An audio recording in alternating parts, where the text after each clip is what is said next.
Stop the world! Welcome to Stop the World. I'm Olivia Nelson. And I'm David Wroe. The defense company Anduril was founded less than 10 years ago, but is now valued at more than 30 billion US dollars and has contracts around the world, including with the Australian Defence Force. For the ADF, they're making the Ghost Shark underwater drone, which is about 6 metres long and has just started rolling off the production line and will provide all kinds of undersea capabilities. Yeah, Anduril is one of the more interesting companies around in national security at the moment, Liv. It was co-founded by the colourful Palmer Luckey. He's literally colourful. He's known for his penchant for tropical shirts. And he is also famous for creating the Oculus Rift virtual reality headset. Which he sold in his early 20s, right? Correct. I think he was possibly the youngest billionaire in the world at the time, self-made.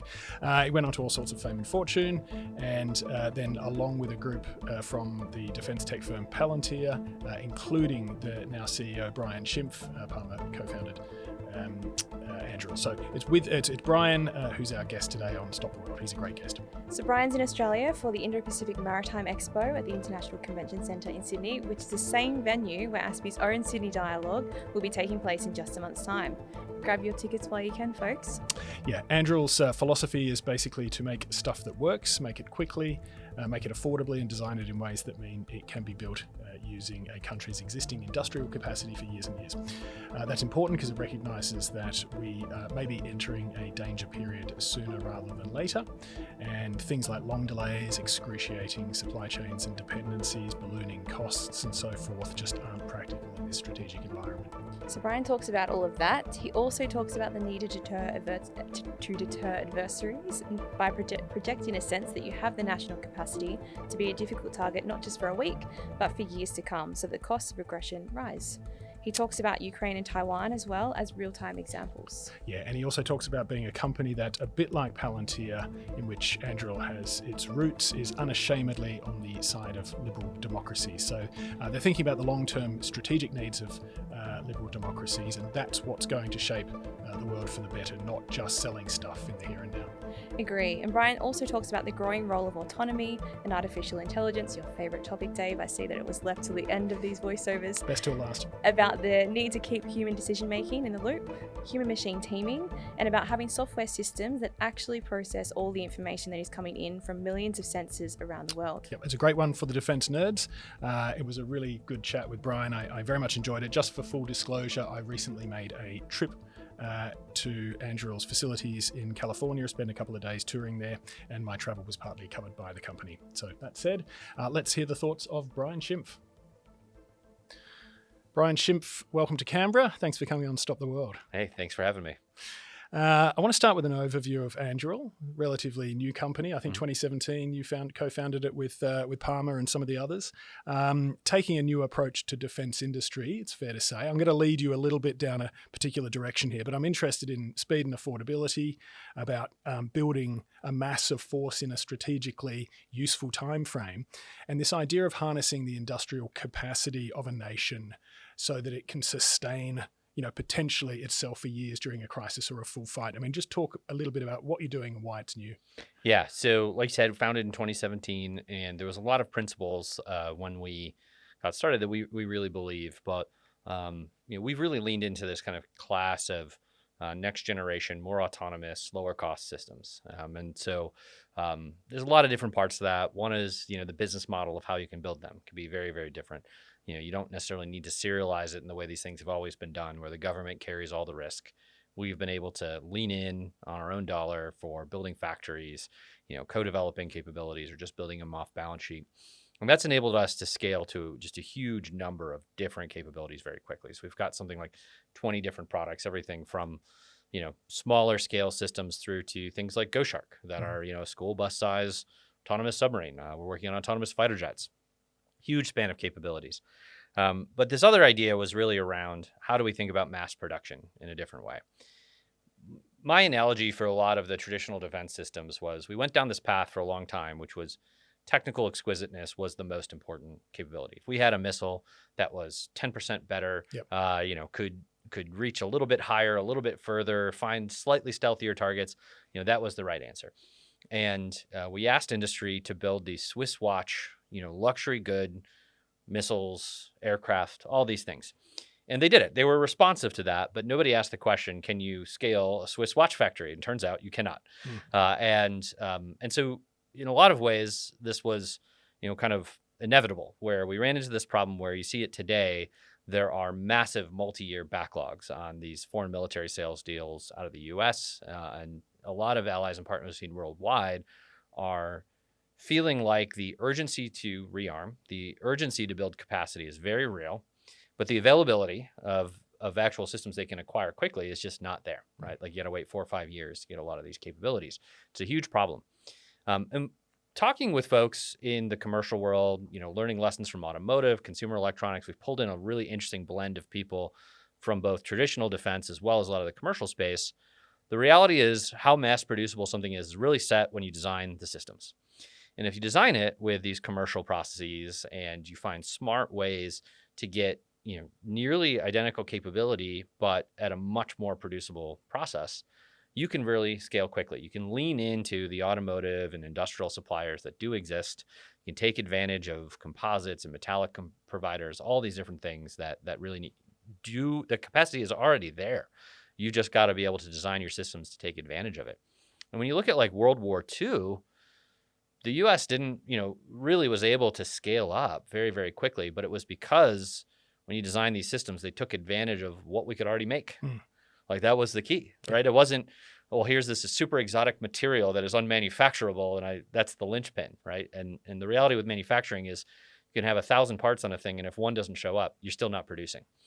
So it's always these relatively few defense exotic things that you really got to solve for, but really taking advantage of designing those out, getting to commercial supply chain, and really being able to scale quickly. That's the formula we've really found has worked well for us. To add a personal touch, my grandfather on my dad's side in Lancashire in northwest England worked in a fireworks factory at the start of World War II. So you can imagine what he started doing in a very quick quick pivot. Now, I mean, what you're talking about makes a lot of sense during a fight and a crisis. It also has deterrence advantages, of course, because if an adversary can see that this is what you're able to do, then they have to know that if they get into a fight with you, then it's going to be over a longer term. I'm interested in some of the real life examples that we're seeing unfold at the moment, and Ukraine being the most obvious one.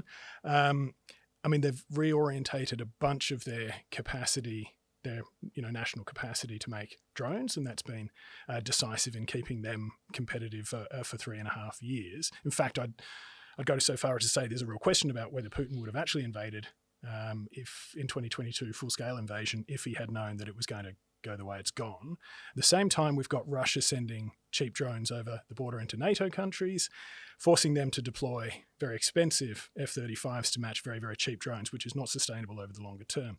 So it's an interesting demonstration of the way in which sustainable management of security challenges is actually going to be essential, including to deterrence. So what are you sort of learning and taking away from these examples that are going on around the world at the moment? Yeah, so I think if history is any indicator, most of these conflicts, when you look at state-on-state conflicts, are protracted wars, right? Like the reality is industrial capacity really matters. Again, World War II example, the U.S. tanks were worse than the German tanks, just could outproduce them by a massive quantity.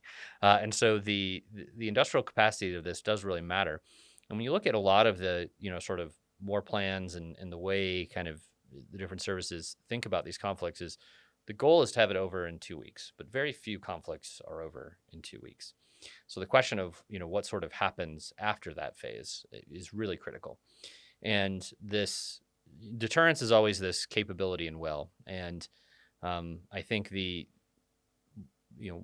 Western allies have just this immense capacity to deliver very decisive, very strong kind of initial salvos. It's like just sort of the best in the world. There's no question.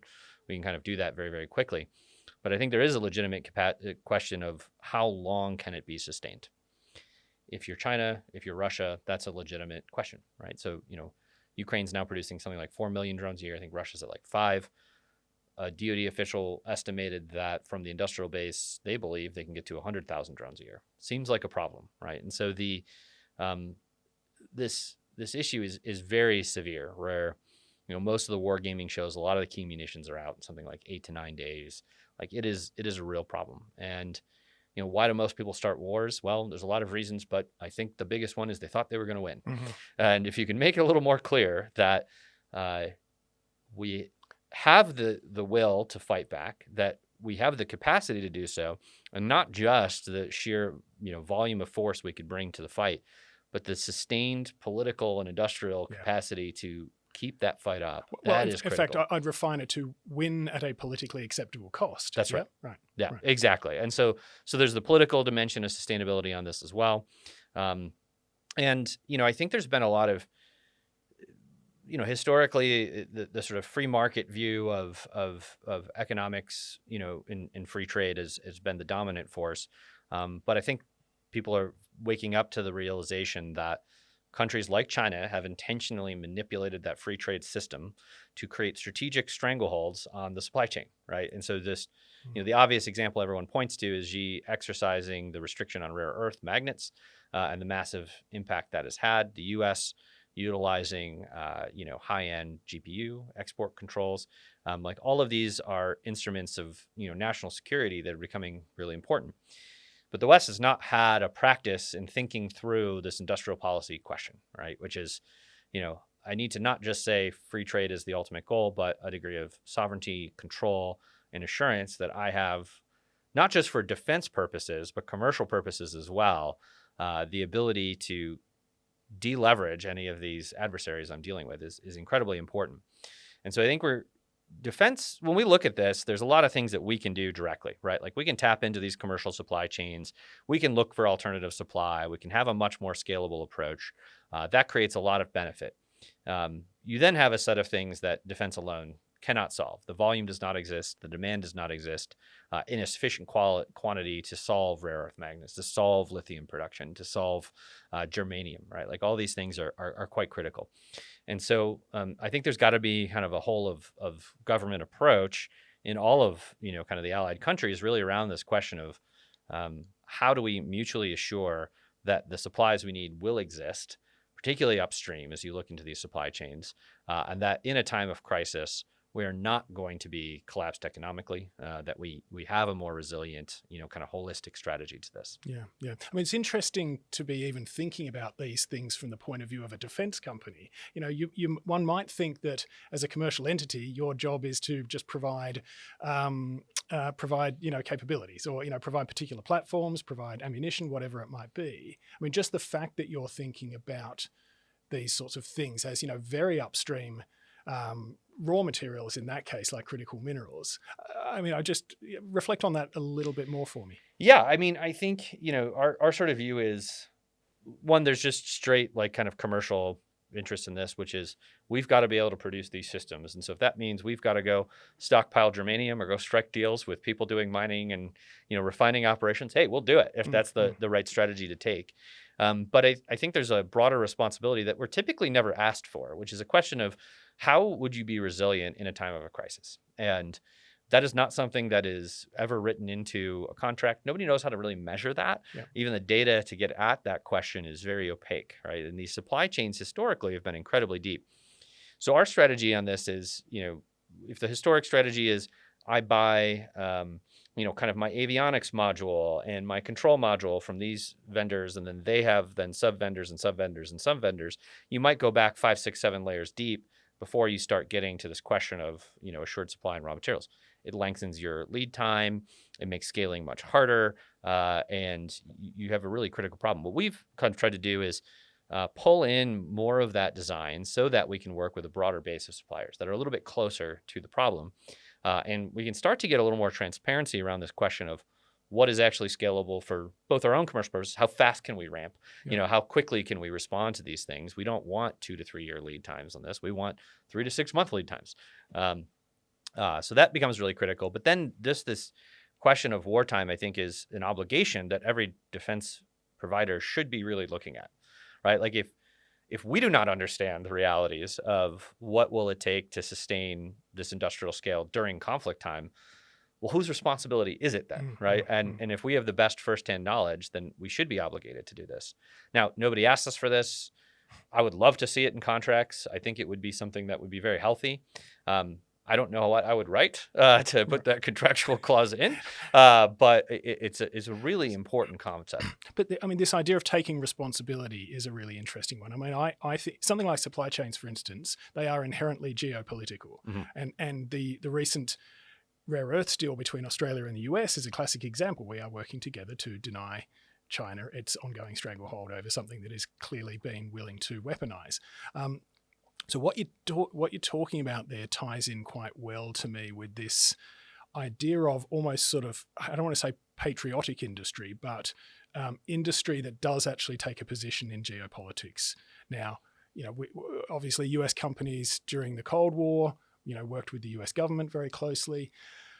But one thing that I, at the risk of sounding ingratiating here, that I do admire about Anduril is that you're willing to say, okay, we are here for liberal democracies. We are here for, to enable them to provide security.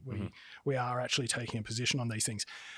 Does that just work from a commercial point of view, or do you find yourself having to balance one thing against another in certain contexts, or does it just align of its own accord? Well, I think there's a lot of nuance to these things, but yes, I think that is. So we've taken a very clear position that, look, we're aligned to Western allies. We have a clear set of principles, and we are not going to do things outside of the policies that the governments are looking for. And I think that's our sort of division on this is you don't want, kind of tech bros setting policy on these things. It seems like a very bad strategy for the world. You want tech companies to actually be accountable to saying, here's the best information I can provide, here's the trade-offs, and you need the government accountable to actually making policy decisions on these things. And so we tried to be good partners in that, and really look at creative ways that we can work within the legal and regulatory frameworks to still create a set of policy options. So one of these that's been really key to us is looking at kind of this question of sovereignty, export, and how do we think about what's aligned to, the traditional approach, right, is you buy it through the U.S. government, it's export controlled, that's it, right? And, sometimes there's some localization and offsets in production. But I think there's a lot more creative strategies to this where, maybe we can take some of the technology that's built in the U.S., maybe not all of the most sensitive pieces need to be exported because other countries also have great investments in unique radar capabilities or, unique, warhead capabilities or things like that may be just much more specialized, sensitive to where the U.S. believes they need control. But we can find win-win strategies, right, where we can accelerate allies and partners on what they need to produce, what they need to build up, and give, kind of U.S., Australia, any of the countries we work with closely, kind of the security assurances for their own military that they need to have. And so there's these kind of very straightforward, but require some creativity strategies you can have around ways to get at this first principle problem of how do we enable allies and partners while still protecting the sovereign interests of every country we operate in. And I just don't think you can be a defense company and not have a view on these geopolitical questions. It is I think everyone was allowed to forget for about 20 years that this mattered when it was just so clearly a hegemony on kind of international order. That's just not true anymore. Every country, every company needs to take a bit of a side. We've seen this in the tech community where for a long time, in the finance community as well, they were so thoroughly compromised by the promise of returns in China that nobody in the national security community ever thought was going to materialize. It's like, what does it mean to get a high return in China? Are you ever going to get your money out? What does it mean for your investment to go to literally zero because, the autocrat decided today that he doesn't want that industry or that money's not coming out. And it was a big wake-up call to a lot of these guys who had just huge interest in China and then realizing that that was not someone you could trust. That was not a good bet to make, and that they kind of took for granted the rules of order that the kind of liberal democracies shared. So we've seen a huge change in just even the tech community over the last few years, where when we started, I remember there was massive protests and concerns that Google was working with the U.S. government on AI. Now, last year, I think nearly every tech company openly committed to supporting AI with the government. Like that is a huge change. It really, the world has really shifted in the last few years where this is not optional anymore. You actually have to really think through these kind of key strategic questions.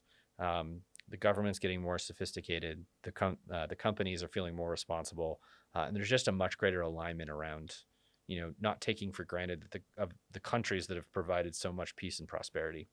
Interesting. I mean, you're a defense company, but the distinction between a defense company and a tech company is much less clear than it might have always been. I'm just interested in how that transition where the tech industry has started to, I suppose, come a little bit closer to where companies like Anduril and Palantir have been for some years now. What that experience has been like from Anduril's point of view. I mean, you presumably feel somewhat vindicated by that. Yeah, when we started, it was, when we were going out in 2017, remember it was Trump won. There was a massive backlash against doing anything with the federal government. And our sort of view is been that this is a bipartisan issue. This matters. And the system is much worse than anyone sort of realized. And the world's a much more dangerous place than anyone realized. And I've been a lifelong Democrat. A lot of the co-founders have as well. We've had a very balanced kind of partisan view, but everyone agrees on the mission of what we're trying to do. It's like best technology to our allies and partners in the U.S. and our war fighters. Like that's what we need, right? Like no question. And also it was this period where the sort of employee revolts over working on anything controversial was massive. So to start with a company that was working on, defense, I mean, we had investors saying, commit to never making weapons. Like, well, of course we're not going to commit to that. Like we're a defense company. Like this is an important aspect of it. But having that clear vision of like, this is what we are going to do. Do not come here if you do not support this mission. But here is what we are doing. And we're clear with it. We have communicated it clearly, publicly, transparently with our employees, with the media, with government. And that has worked really well. So I think this sort of was a huge lack of sort of authenticity and transparency in these things. And then it really, I think Vladimir Putin and Xi have done an amazing job of convincing the rest of the world that this actually matters, right? They've really made it very clear. Have you ever found it difficult to get people as a result of that, stated position, especially when the demand for highly qualified tech people is so high? It honestly not really, because I think there was such a desire for like clear, authentic views of what your mission was at a time when there was just this sort of very crazy, view of your relationship to the companies and the mission on it. So even when it was more controversial, kind of pre-Ukraine invasion, even then the clarity of what we were doing, I think resonated with a lot of people. This idea that people in tech don't want to work on defense, I think is a very minority but loud minority position. And I think the vast majority are in favor of a strong national defense. Like it's kind of the underpinning of safety and security we've had for a century. So I never found it that challenging, right? And I actually think it was like almost better when we were more controversial. When too many MBAs show up because you're very cool, like you should really watch out. You might have jumped the shark at that point. And so like when you're cool, you're not sure if people are there for the right reason. Like, are you there because this is a great stop in your career and it's a popular company, or are you there because you actually believe in it? Yeah. And we want people that are actually, kind of thoroughly believe in the mission of it, because it can really corrupt you very quickly otherwise. And so that's something we still filter for. We're still, very transparent about what we do for that reason. And I'm not sure being a popular company is actually that much of an advantage in reality. Right. All right. Speaking of sharks jumping or otherwise ghost shark, let's get on to that. It's the underwater UAV that you're building in collaboration with Australia. I'm interested in a couple of things. One is that it, to me, sort of it epitomizes this issue we've got about fast capability acquisition at the moment. So, Australia is going to have fantastic submarines in the 2040s, right? But, there is a window of danger that we're in now. Some people, some China experts say that, 27 to 30 really is potentially that sort of peak period when Xi Jinping might say, okay, we're not going to get any stronger than we are now relative to other powers. So certainly, quick capability acquisition is something that a country like Australia really, really needs to think about, given that we've got these more exquisite capabilities coming online somewhat in the future.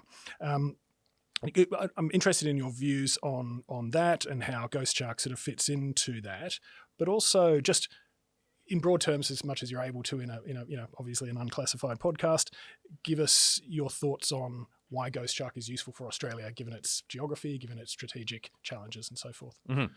Yeah. So the Ghost Shark program was, for us as a company, we really look for forward-leaning customers where there's this combination of creative military thinking. So, how are you going to solve these critical operational challenges in different ways with a willingness to move fast and try different models on acquisition, capability development, and really experiment with more modern approaches. And with Ghost Shark, we really found that with the RAND and ASCA, and it was fantastic, where I think we went very, very fast period from first conversations through them saying, this is a key capability, let's move out. We entered a co-development program, which is one of the first we had ever done, where it's a sort of risk-sharing approach, very open on thinking through kind of governance structures and how do we, kind of break out of the standard mold of destroying these schedules and costs with, obsolete requirements and, overburdened regulation, but really just trying to trim to what's necessary for the capability we're trying to deliver. And that sort of creativity and willingness to break the mold is rare. I was really impressed with how this has gone throughout the program, where, I've seen this go so badly in U.S. and plenty of other places where, kind of that risk aversion, this is the way we've always done it, coming in with, manned submarine requirements onto uncrewed capability. That can just destroy a program, right? Like, can destroy a capability. And so it required a degree of flexibility around kind of all aspects and willingness to reexamine all aspects of how do you think about building, testing, deploying, operating these capabilities. And so these are never just like an acquisition question, right? Like, I think this often gets, kind of viewed as, does the government have the authority to acquire differently? That's one of the 5 dimensions that need to be true, right? It's so many parts of building and deploying these things quickly that you have to solve simultaneously. And this is really key to, how are you going to actually get the mass and capability in a rapid way, right? It's like you're going to buy some things off the shelf, but it's got the backlog problem that we've already talked about for things that are in production, as well as getting new capabilities through that traditional pipeline. It's gotten longer and longer and longer. There's really no way out of it. And this is where I think this class of autonomous and lower cost systems really can shine, where the cost to develop is not prohibitive. The cost to purchase is much more affordable. And then the ability to project, kind of power at scale is really, really compelling, right? So we take kind of Ghost Shark and what capability can this provide to Australia? Obviously Australia is surrounded by ocean, right? Like the maritime side has to be solved, the naval side has to be solved. And the sheer volume of coastline and, kind of key choke points and straits that you have to control and protect is massive, right? And at reasonable ranges. Crewed submarines are incredible, right? Like, I am a huge fan of Virginia class. I think it is the most impressive, capable weapons program ever done. Like, it is just a phenomenal capability. I have nothing but good things to say about it. But it is also the most complex weapon system ever developed, which is, part of the reason it's so spectacular. And you're just inherently limited by the scale that you can actually deploy these at. And so as we look at where these uncrewed systems can really shine, it really is about scale, right? It is about the number of places that you can be positioned, the amount of effects and surveillance that you can acquire, and the amount of dilemmas you can create for your adversaries, where, if you can put dozens of these systems into the ocean, that creates a lot of uncertainty for your adversary around, particularly subsea, where it's very hard to find things. It is very hard to, kind of mitigate these capabilities. And it can create a massive amount of uncertainty for an adversary trying to approach the coasts, trying to conduct a maneuver, where you can really hold them at risk without really a lot of capital assets or sailors' lives at risk. And that is a massive capability enabler that I think the RAN really understood and leaned into as this bridge till you can get Virginia class to where you want it to be, but even as an augmentation of just the sheer volume that you're going to need to deploy in any fight. Let's broaden it out a little bit on autonomy, automation, uncrewed systems. I mean, is there? I see, and pardon my ignorance, I should know this off the top of my head better, but the way it would, there's something like the Ghost Shark could team with a Virginia class, for instance. I mean, that just seems like a natural use of it, a bit like the way air platforms we're talking about doing in a similar way. Just talk about human teaming a little bit, human AI teaming or human autonomous teaming a little bit into the future. It seems to me quite possible that teaming is a transition until automation and AI get to where, the role for human beings is simply, our value contribution starts to shrink to the point of negligible. Do you see it that way, or do you see the human role as being sustainable forever? So fundamentally, this is a question of sort of values and how you're going to hold people accountable to what military systems do, right? And so fundamentally, to me, this is the West will always want human accountability around lethal decision-making, deployment of effects, right? Like all these things that are, have real political and societal consequence. We're going to want human accountability around it. We're never going to get to a world where we say that's absolved. The AI told me to do it, and it's not my responsibility. And everything we've designed is really about thinking that question of where is the right point for humans to engage, and how does that further enhance human accountability, not degrade it, right? So the AI and the autonomy can be phenomenal at doing a lot of the more mechanical tasks. I don't need a human to plot the route that a missile flies or a submarine goes. That is a perfectly suitable task for software to do, for AI to do. The AI can recommend courses of action and say, hey, I think you should do A, B, and C. And a human can approve that and understand the context and the consequences of those decisions in a way that's very hard to digitize. And so I think there will always be this role for human accountability in it. But it's always a matter of degree on these things, where in a lot of ways, there have been lethal autonomous weapons for decades now. The way a modern torpedo works, you give it a box and you say anything that matches this acoustic signature in this box, that is a legitimate military target. Right. That sounds a lot to me like a autonomous weapon. And so in a lot of ways, what we're debating is really then these controls around what context do we allow the machine to make these decisions?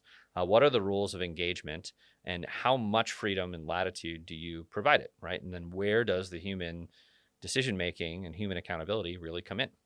In a lot of the Western systems, whoever launched the weapon is accountable for the results of what that weapon does. I think this is a good system. We should probably keep that. And so so there will always be that part, right? And so that's how we really think about it. Yeah, there's these stepping stone dimensions of how sophisticated is the AI, how much control can it really do. I think that is true, but I think the fundamental thing is really around this question of values and how do you want to provide accountability into the system. But it's largely the values and ethics question rather than the capability question. I think that is the long-term question, values and ethics. I think the near-term question is kind of one of adoption, right? So even if the technology was perfect to solve all these problems, I think you are going to inherently see correctly a desire to have a relatively short leash to start, right? Relatively prescriptive mission sets. And then over time, as trust is built and we understand what the capabilities are, then you will release kind of more control to these systems to perform more autonomous behaviors. We've seen this with nearly everything we've deployed, even counter-drone systems. When it starts, typically the operators want to look at moving the camera themselves. And then they're, okay, now I'll let the system move the camera. Okay, now I'll let it recommend engagement patterns. So you kind of see a progression naturally as people build more trust in the system of what that right balance is. Okay.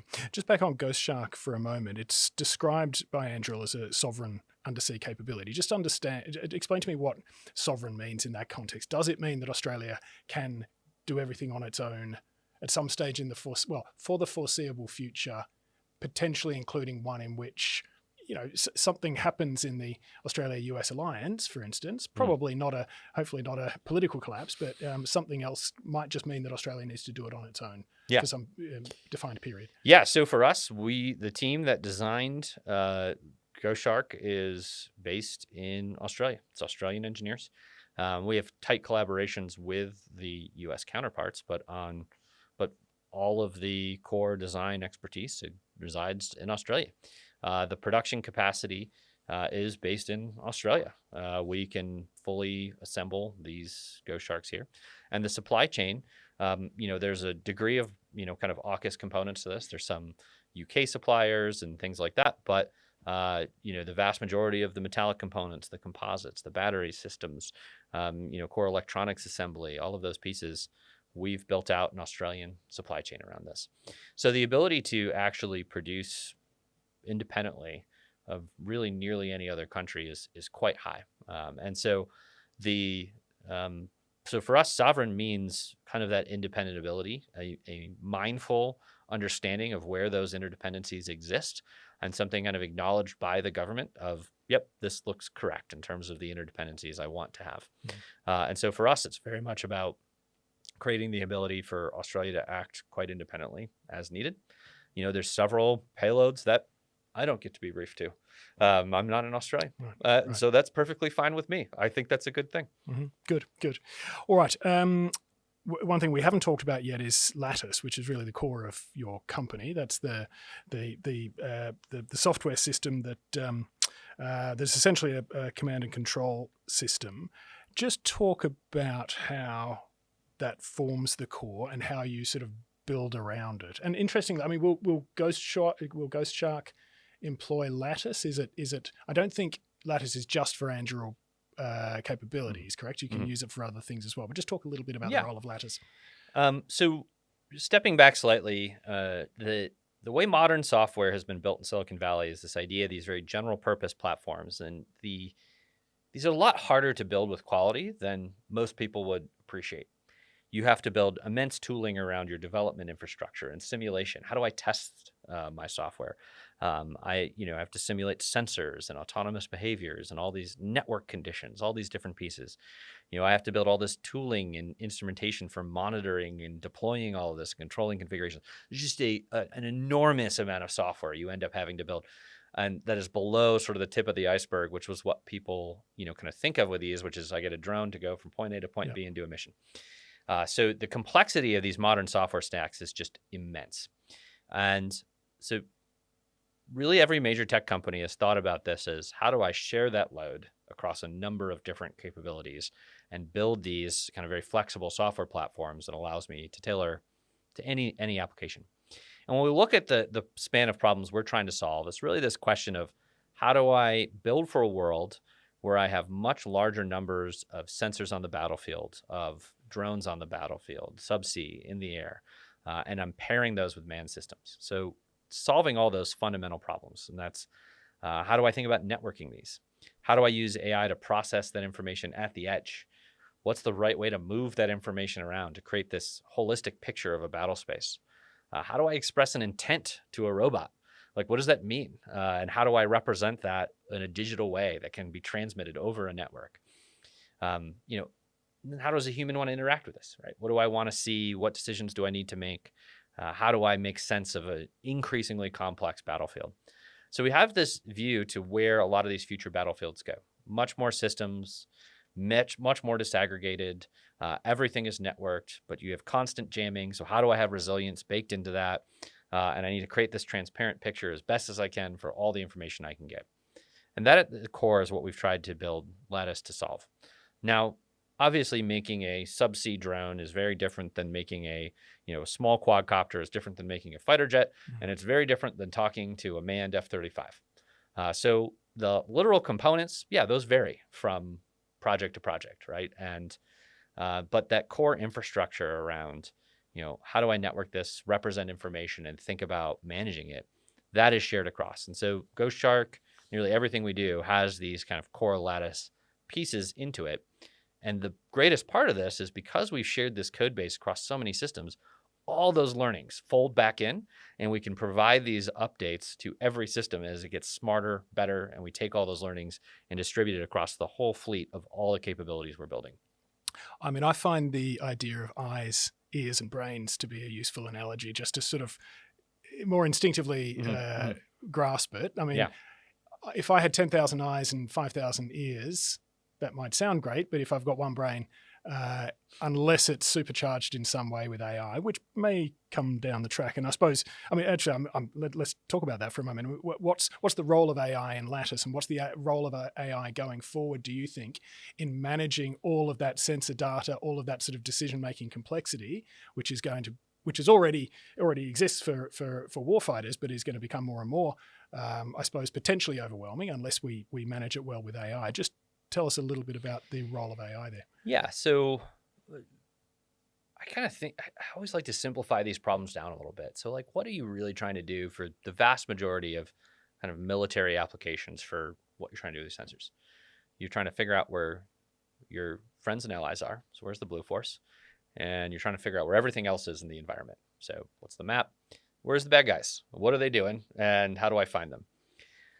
So when you boil that down, it's this question of, how do I interpret sensor data to know, hey, is this a ship? Is this a tank? What am I actually looking at? And then you can kind of then think of relatively simple ways of moving this information around. So a lot of what I think we've done well is think about these relatively simple abstractions, how to do it. Vis-a-vis AI, I think we've been doing, let's call it the prior generation of AI, where this was the computer vision, using machine learning for detecting signals of interest in the electromagnetic spectrum, what I think we would call now kind of more discriminative AI. We've been doing that since the founding, right? So we deployed border security towers and counter drone systems that have been using computer vision and sensor fusion, for 8 years now, and it's proven to work incredibly well, right? We probably have the largest number of deployed production, AI systems out there. And then now there's more of this question of generative AI and these more reasoning systems and what implications does that have? And I'm extremely optimistic around this. So, I've been really fascinated by things like AlphaGo, AlphaStar, a lot of the things that, kind of came out of Google DeepMind around the ability to learn these strategy games. And when we think about, fighter jet tactics or, how would you have an attack helicopter or any of these things, there's so many variables these pilots process. It is so hard to code into a particular algorithm. And the ability for these machine learned kind of generative strategies to outpace human level performance, or certainly any of these traditional approaches, is massive. I mean, we've seen this in some of the research we've been doing in-house with just kind of these reinforcement learning approaches, just massively within like 4 weeks of work can massively outpace any of the alternatives we've tried. And so I think the ability to get to these superhuman levels of performance on, kind of these tactical behaviors is very, very near term. What I don't think works in practice is sort of this idea that we're going to have this massive central brain kind of puppeteering this large scale operation. It's not resilient. I don't even think it works with the laws of physics with how much information you'd have to move over networks to get that data back. There's no amount of Starlink that's going to solve that. It's just too much data to move. And you've created this incredibly not resilient system all of a sudden. And so when we think about this, it's really about how do I create these layered intelligent systems that I understand how they operate in concert, but they're each making smart, independent decisions. That's a resilient strategy. And it also, by the way, is how the Western militaries are organized. They figured out this mission command structure is the right approach. Give a degree of autonomy and discretion down to your lower echelons, you get phenomenal results, right? And you kind of train for that. You operate that way. You let them have initiative, and that tends to deliver much better results. So we kind of mirror that in how we think about the technology perspective, which is the right answer probably looks like something that is more resilient, more distributed, more at the edge than this sort of mythical central brain planning out the whole battle space. I don't see it. It doesn't make sense to me. I don't know why you would do that. It speaks to my lack of world real world experience, either in engineering or war fighting, that my head immediately starts going to a human president or prime minister with one button, shall I win the war? Yes/no. Yeah. Which one do you want to click? That's where I see it eventually sort of graduating towards. But you're doing a good job of dissuading me that that's going to be the case, and rather it's going to be down at more of a lot of decisions contributing in a tactical, operational, and even strategic levels. That's correct. That's right. And I think maybe your systems are implemented so the way I'm saying it is really about thinking of how the future robot armies and these command and control different echelons will work. I think it has to mimic the structures that we've learned over a century of what is an effective way to organize and operate a military. I think those are sort of timeless principles that likely are going to transcend the specifics of the technology. Now, maybe the degree to which that a human at that echelon, the effect they can have will be massively amplified, right? So, one pilot might be able to control 100 drones. Well, that is a massive increase in the amount of capability that we can get at every echelon. And that is a huge change that technology can bring forward. But it doesn't remove the need for that initiative, that creativity, and that sort of mission command structure at every echelon. The other side of this, though, is what you can start to do with simulation to really understand what is possible, what are the likely outcomes of any given conflict, what strategies actually work. There's sort of this game theoretic notion or thinking about capability development that we've really leaned into around the way we operate is when we think of a new capability, for example, we will say, here's the warfighting problem I'm trying to solve. We'll run dozens of different strategies of technology. And if we had this range or this capability, or it flew this fast, what if it was on the land? What if it was in the air? And we can simulate those. And you can say, hey, here's how these potential conflicts and these engagements would go. So the state of the art today is reasonably complex. You can kind of get a fairly complex engagement and simulate that out. But there's a huge amount of potential with generative AI to very rapidly lay down super complex scenarios over a huge number of variables. And you can get a much more comprehensive idea of which are going to be the dominant strategies and how likely am I to prevail with which strategies and how to create those deterrent effects. Now, the hard part with this is so many of these decisions are really in the brain of one human at the end of the day, right?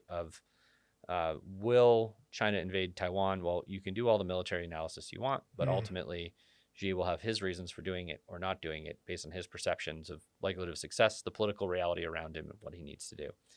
Same with Putin, right? And the ability to use AI to forecast that human's brain, that doesn't seem like it's going to happen anytime soon.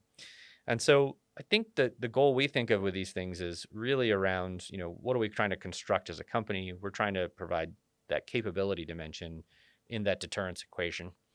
And if you can make the outcome of these conflicts quite clear, AI probably helps. You can make these things much more obvious.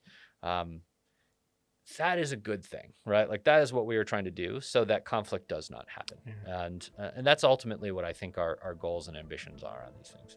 It's a great message to end with and wrap up. Brian, thanks so much for coming on Stop the World. It's been a great chat. Thank you. Appreciate it. Thank you. Thanks for listening to this special episode of Stop the World, the TSD Summit Sessions. We'll be back with another episode next week.